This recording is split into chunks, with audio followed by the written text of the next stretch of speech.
Allah menyampaikan di pembuka ayat 185 surah Al-Baqarah, dan ini termasuk rangkaian ayat puasa. Jadi ayat puasa itu tidak berdiri sendiri. Sebagian orang kalau disebutkan ayat puasa itu senantiasa diarahkan kepada ayat 183 saja di surah Al-Baqarah. Padahal rangkaian ayat puasa itu didapatkan dari ayat 183 sampai dengan ayat 187. 183, 184, 185, 186, 187. Ada 5 rangkaian ayat. Saat membuka ayat ke-185, Allah menyampaikan syahrul Ramadan. Kata Allah, puasa yang telah kalian siap tunaikan itu, mulai sekarang aku tetapkan dan aku kuatkan. Tidak ada toleransi lagi karena kalian telah siap, maka tunaikan selama sebulan. Dan juga ketika kalimat ini muncul, orang-orang memang sudah senang dan merindukan Ramadan. Tapi yang paling menarik kemudian, Allah tidak cukupkan dengan kalimat syahrun, tapi ditambahkan dengan kata Ramadannya. Padahal kalau kata Ramadan ini pun tidak ada, orang sudah paham bulannya bulan Ramadan dengan turun ayat 183-nya. Tapi ketika diturunkan kalimat Ramadannya, kata para ulama, yang pertama berpendapat hadhihi taukid. Penyebutan Ramadan ini taukid untuk penguatan kepada nama bulan yang di bulan itu puasa ditunaikan. Tapi yang paling menarik pendalaman para ulama pada pendapat yang kedua, disebutkan nama Ramadan untuk memberikan penguatan kepada hamba, bukan sekedar waktu penunaian puasanya, tapi dalam nama Ramadan itu ada isyarat pengampunan dan penghangusan, pembakaran dari semua dosa-dosa yang pernah dikerjakan saat mulai akil balik sampai tiba di awal Ramadan itu. Karena kata Ramadan berasal dari kata Ramadha, yang berarti sesuatu yang membakar kuat karena teriknya matahari, ditambah alif dan nun di ujungnya sebagai sirah mubalaghah, bentuk superlatif untuk menunjukkan betapa banyak yang dihanguskan itu sehingga tidak bersisa sama sekali. Jadi seakan-akan ketika Allah menyebutkan Ramadan, yang antum harus bayangkan, maaf, bukan sekedar nama bulannya, tapi rasakan ada ampunan nih, semua dosa akan dibakar. Dan tadi saya katakan menutup pada sesi yang pertama, tidak ada anugerah Allah yang paling tinggi yang diberikan kepada seorang hamba kecuali dalam isyarat Quran surah kedua di ayat 222 di akhir ayatnya, dan Quran surah ketiga Al-Imran di ayat ke-31 yang tadi sebagiannya dibacakan oleh imam kita. Saya akan mulai dari bagian kedua dulu, Quran surah ketiga ayat 31, paling kiri sebelah atas di mushaf. Perhatikan kalimatnya. Qul in kuntum tuhibbunallaha fattabi'uni. Yang paling menarik, lihat ayatnya. Yuhibbukumullah wa yaghfir lakum dzunubakum. Qul, Allah berfirman, in kuntum tuhibbunallaha. Katakan Muhammad sallallahu alaihi wasallam, sampaikan pada umatmu, jika kalian serius mencintai Allah. Jadi ada kalimat begini, in tuhibbunallah, bisa nunnya dibuang, in tuhibbullah. Ada kalimat menggunakan kuntum di awalnya, kana wa akhawatuha, in kuntum tuhibbunallah.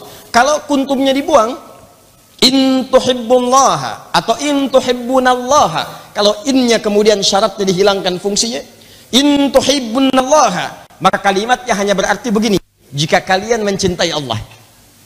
Tapi kalau menggunakan kuntum, in kuntum tuhibbunallah, maka berubah artinya, jika kalian benar-benar serius mencintai Allah. Lihat kalimatnya ya. Karena kata kana wa akhawatuha kalau masuk kepada fi'il mudhari setelahnya itu li'ifadati taukid, untuk menguatkan sesuatu. Kata Allah, kalau kalian serius mencintai Allah. Jadi kalau yang cinta itu banyak, tapi yang serius gak banyak. Coba tanyakan kepada setiap lisan orang-orang yang mengatakan muslim atau bahkan mengatakan dirinya beriman, tanyakan, cinta Allah enggak? Preman muslim tanya, cinta Allah enggak? Cinta. Tapi kelakuan tidak menunjukkan itu. Tanya seorang yang bermaksiat, cinta Allah enggak? Cinta. Tapi apa yang ia lakukan menyalahi apa yang ia ungkapkan. Jadi kalau ditanya cinta, semua cinta. Dan cinta itu kan butuh pembuktian. Saya sering katakan, di antara bagian dalam kehidupan yang butuh pembuktian adalah cinta. Jadi ketika seorang ayah mencintai anaknya, apa buktinya? Dia sayangnya anaknya. Makanya Nabi Ibrahim alaihissalam yang bergelar Khalilullah, kakek moyangnya Nabi Muhammad sallallahu alaihi wasallam, ketika Allah karuniai anak pertamanya bernama Ismail alaihissalam, dengan cinta yang sangat luar biasa, beliau Nabi, statusnya Rasul, juga seorang suami, seorang ayah, pekerjaan banyak. Tinggal di Palestina, anaknya di Mekah. Sesibuk-sibuknya masih menyempatkan waktu untuk nengok anak. Datang Pak jalan ke Mekah, jalan kaki, Anda bayangkan. Kenapa jalan Ustadz? Ya karena pesawat belum ada, motor nggak ada. Makanya disebut dengan Ibrahim. Bahasa Aramaik mengatakan sang penyeberang. Tapi ada yang mengatakan diambil dari bahasa Arab, Abun Rahim, bapak yang punya nilai kasih luar biasa, masih ditengok. Jadi setiap cinta itu butuh pembuktian. Makanya kata Allah, kalau kalian serius mencintai saya, katakan Muhammad pada umatmu. Kalau mereka serius, buktikan. Apa buktinya? Fattabi'uni. Ikuti semua tuntunan Nabi. Makanya Allahu Akbar. Silakan bandingkan dengan kepercayaan mana. Saya sudah teliti. Saya kumpulkan berbagai referensi. Tidak pernah ada tuntunan kehidupan yang paling komplit kecuali dalam Islam. Dicontohkan dari bangun tidur sampai tidur lagi. Ada Pak, Bu, silakan cek. Dan Nabi tuntunkan itu, ada semuanya, dirangkum di kitab-kitab hadis ada. Petunjuk umumnya dalam Al-Quran, tafsir detailnya dalam hadis. Silahkan cek. Demi Allah saya katakan, tidak pernah ada tuntunan dalam kepercayaan manapun kecuali di dinul Islam. Tuntunan hidup yang paripurna dari bangun tidur sampai tidur lagi. Wujudnya dalam bentuk doa, bahkan langsung tuntunannya. Dari mulai bangun tidur, Abu Dawud nomor hadis 1369, bangunnya aja diatur. Ya kata Ibnu Abbas radhiyallahu taala anhu, kana Rasulullah sallallahu alaihi wasallam idza qadha min naumihi fajalasa wa masaha bi yadihi min athari naumihi faqara khawatim surah Ali Imran. Ya, adalah kebiasaan Nabi sallallahu alaihi wasallam kalau bangun dari tidurnya, maka beliau duduk sebentar terlebih dahulu sampai keadaannya sadar. Ya, kemudian menghilangkan bekas ngantuknya, mengusap dengan tangannya, hilang bekas ngantuknya. Baru setelah itu membaca penutup surah Ali Imran 11 ayat terakhir. Baru disambung kemudian di Al-Bukhari nomor hadis 181, riwayat Jundub bin Junadah, dikenal dengan Abu Dzar Al-Ghifari, membaca doa alhamdulillahilladzi ahyana ba'da ma amatana wa ilaihin nusyur. Thumma dhahaba ila shinin mu'allaqah, pergi ke tempat tertutup, fatawadda, kemudian beliau berwudu. Thumma dhahaba ila musallahu, kemudian pergi ke tempat salatnya, baru menunaikan salatnya. Aku berdiri di belakangnya, maka Rasulullah menarik aku sampai sejajar dengannya. Kemudian kami salat dengan rakaat dua, baru satu. Itu hadis Nabi. Tuh, silahkan cek. Kenapa Anda tidak dicintai Allah kemudian Anda tidak memburunya? Anda dicintai manusia sampai menyiapkan segala perlengkapannya, semua persiapannya. Anda luangkan waktu seluas-luasnya, bahkan malam-malam di telepon Anda bisa bangun. Tapi ketika Allah mencintai Anda, kenapa Anda tidak kejar cintanya? Padahal dalam setiap cinta selalu ada pemberian yang tanpa batas. Bukankah Anda mencintai anak, Anda berikan apa yang Anda miliki? Lalu ketika Allah mencintai Anda, apa yang tidak Allah berikan bagi Anda? Maka ketika Allah turunkan cintanya, pasti Allah berikan semuanya. Tapi kan cinta itu selalu kaidahnya begini. Begitu saya mencintai seseorang misalnya dalam level kemanusiaan, pasti yang saya berikan pasti yang paling baik. Nggak ada kualitas yang biasa. Anda cinta dengan ibu Anda, maka Anda akan berikan yang terbaik, hadiah yang paling mulia. Anda akan carikan yang paling bagus. Anda cinta anak Anda berikan pakaian yang paling bagus. Mustahil bapak cinta anak diberikan pakaian ala kadarnya, mustahil. Mustahil Anda cinta dengan pasangan memberikan yang seadanya, mustahil. Kaidah cinta itu ketika kita memberikan cinta pasti yang terbaik akan diberikan. Ketika Allah memberikan cintanya pada hambanya, apa yang terbaik yang Allah miliki diberikan kepada hambanya? Ternyata bukan dunia. Wa yaghfir lakum dzunubakum. Kata Allah, ketika aku cintai hambaku, maka yang aku berikan baginya adalah mengampuni semua dosa-dosanya. Wa yaghfir lakum dzunubakum, ampunan dosa. Makanya banyak Anda dapatkan dalam Al-Quran, kaidah-kaidah ampunan dosa itu selalu bersanding dengan cinta. Silakan lihat ini ya. Kata Allah, Anda ikuti Nabi, saya cintai. Begitu saya cintai pasangannya, Allah cintai seorang hamba yang diberikan ampunan. Nah, kaidah dasarnya ampunan itu kan kalau kita minta ampun diampuni kan? Kaidahnya begitu kan? Di mana ditemukan kaidah itu? Quran surah kedua di ayat 222. Quran surah 2 ayat 222. Lihat akhir ayatnya. Akhir ayatnya. Innallaha yuhibbut tawwabina wa yuhibbul mutatahhirin. Innallaha yuhibbut tawwabin. Sungguh Allah mencintai orang yang terus-menerus mengoreksi dirinya. Tobat. Bukankah tobat meminta ampunan dari dosa? Bukankah tobat memohon ampunan supaya dosa dihapuskan? Kalau sekali tobat namanya taib. Kalau berkali-kali tobat namanya tawab. Dia tahu sekarang dia salah lihat. Dia minta ampun, ya Allah ampuni dosa mata saya. Kemudian salah dengar, ya Allah ampuni dosa telinga saya. Salah ucap, ya Allah ampuni dosa lisan saya. Setiap hari istighfar. Nabi aja sampai istighfar. Nabi yang jelas diampuni dosa. Ya, madmunun bil jannah ma'sumun minas maksiyah. Sosok yang dijamin surga dan dijaga dari maksiat masih istighfar. Astagfirullah. Saya orang takwa dibandingkan dengan kalian semua, kata Nabi, dan saya beristighfar 100 kali dalam sehari. Sebelum tidur 100 kali. 70 sampai dengan 100 kali. Sebelum tidurnya astagfirullah. Nabi ahli surga. Sebelum tidur istighfar. Umatnya surga belum jelas. Sebelum tidur buka WhatsApp. Apa yang mau didapatkan? Hai para pendamba surga, di mana bekalmu ketika menghadap kepada Rabbmu? Nah, ini poinnya. Innallaha yuhibbut tawabin. Allah cinta orang-orang yang suka bertobat. Di sering kalimat ini saya ungkapkan, Allah itu lebih mencintai orang maksiat yang tobat dibandingkan orang soleh yang tidak pernah merasa salah. Tuh. Jadi ketika seorang minta ampun, dia dicintai oleh Allah. Dan ketika dia mendapat ampunan Allah, itulah orang yang sangat dicintai oleh Allah. Tanda pertama cinta Allah bukan memberikan dunia, tapi ampunan dari dosa. Sekarang, cinta itu diberikan setiap hari. Berlangsung terus-menerus selama sebulan. Tidak ada di bulan lain kecuali di bulan Ramadan.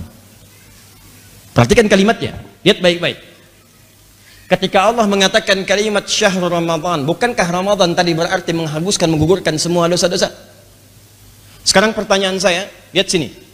Kalimat Ramadan diawali dengan kata apa dalam Al-Quran tadi, ayat 185 surah Al-Baqarah? Syahrul. Apa artinya syahrul? Bulan. Saya ajarkan rumus dalam ilmu nahu. Ketika syahrul digabungkan dengan Ramadan, itu artinya mudhaf ilaih. Kalau di ilmu i'rab, syahrun mubtada'un marfu'un wa alamat raf'i dhammatun zahiratun fi akhirih wa tanwinuhu mahdzufun lil idhafah. Syahrun itu mubtada, awal kalimat, tandanya itu dhammah, berada di akhirnya, bentuknya mufrad. Dan kenapa tanwinnya hilang? Harusnya syahrun, tapi syahru di situ karena diidhafatkan, disandingkan dengan kata setelahnya. Dalam hukum ilmu nahwu, ketika ada kalimat disatukan dengan kalimat setelahnya, maka maknanya terikat, tidak bisa dipisahkan. Hadza kitabun, hadza adiyun. Adi dan kitab, buku. Kalau disatukan buku adi, berarti buku ini punya siapa? Berarti buku tidak bisa dilepaskan dari adi. Buku ini punya saya. Jelas? Berarti syahrul Ramadan. Ketika syahrunnya dilekatkan dengan Ramadan, maka kalimat Ramadan tidak bisa dipisahkan dari kata syahrun. Tidak bisa berdiri sendiri. Ramadan punya arti, syahrun punya arti. Tapi ketika disatukan, keduanya menyatu dalam pengertian yang sangat indah. Perhatikan baik-baik. Ramadan, pembakaran semua dosa. Dosa gugur dari mulai balik sampai dengan kita tiba di saat itu. Syahrun artinya sebulan. Di selama sebulan itu dosa kita diampuni oleh Allah siang dan malam. Gugur semua dosa, dibakar. Di yang siang punya dosa, diampuni. Malam punya dosa, diampuni. Di siang malam dibebaskan kita dari dosa. Apa dalilnya Ustaz? Supaya tidak mengarang. Ini bukan ilmu utak-atik. Harus dikuatkan oleh keterangan dalil. Maka dalilnya buka kemudian di Al-Bukhari nomor hadis 36, Kitabus Syam, Al-Bukhari nomor hadis 36. Tersebut juga di hadis Muslim nomor hadis 1910. Saya bacakan hadisnya. Lihat sini. Man shama, satu, Ramadhana imanan wa ihtisaban ghufira lahu ma taqaddama min dhanbi. Awas, man sama, man siapapun. Man ismun mausulun yadullu 'alal fardiyah. Huruf isim mausul penyambung konjungsi, menunjuk kadang pada subjek atau objek, pada setiap personnya. Bukan umumnya, setiap orangnya. Dia bisa laki-laki, perempuan, besar, kecil, tua, muda, kaya, cukup semua. Dikala ketika Nabi menyebutkan kalimat man, artinya peluang didapatkan oleh semua orang, setiap orangnya, tanpa harus diwakili oleh yang lainnya. Dikata Nabi, man shoma ramadhana, siapapun yang puasa di bulan Ramadan. Saya mau tanya pada Anda, kalau puasa di bulan Ramadan, berlangsungnya siang atau malam? Gak ada orang puasa malam. Yang puasa pasti masa siangnya. Dimulainya kapan? Dari fajar sampai dengan maghrib. Maghrib buka, fajar mulai puasa, fajar sampai dengan maghrib. Kata Nabi, man shoma ramadhana, siapa yang menunaikan puasa di bulan Ramadan, fajar sampai dengan maghrib, imanan wahtisaban, dikarenakan iman kepada Allah, ikhlas dia tunaikan, bukan karena yang lain. Bukan karena yang lain puasa, saya ikut puasa. Bukan karena di TV pengumuman, besok saya puasa. Bukan karena ustadz bilang saya puasa. Karena Allah meminta saya puasa, saya kerjakan puasa. Wahtisaban, dia kerjakan ikhlas karena Allah, kemudian di situ dia mengoreksi dirinya. Ingat, makanya menjalani puasa itu bukan cuma nahan lapar dan haus. Kalau cuma begitu, jangankan Anda. Demi Allah saya katakan, kucing Anda pun bisa. Bagaimana caranya Ustaz? Jangan kasih makan dia. Fajar sampai dengan maghrib bisa dia puasa. Ya, kucing pun bisa. Anak kecil pun bisa. Apa yang Anda lakukan saat puasa itu? Coba sambil koreksi diri. Muhasabah, ke kantor tetap ke kantor. Oh, Nabi aja perang Badar bulan Ramadan. Fatu Mekah bulan Ramadan. Ini Anda Ramadan tidur, bangun tidur, tidur lagi. Habis tidur, tidur lagi. Tidur, tidur.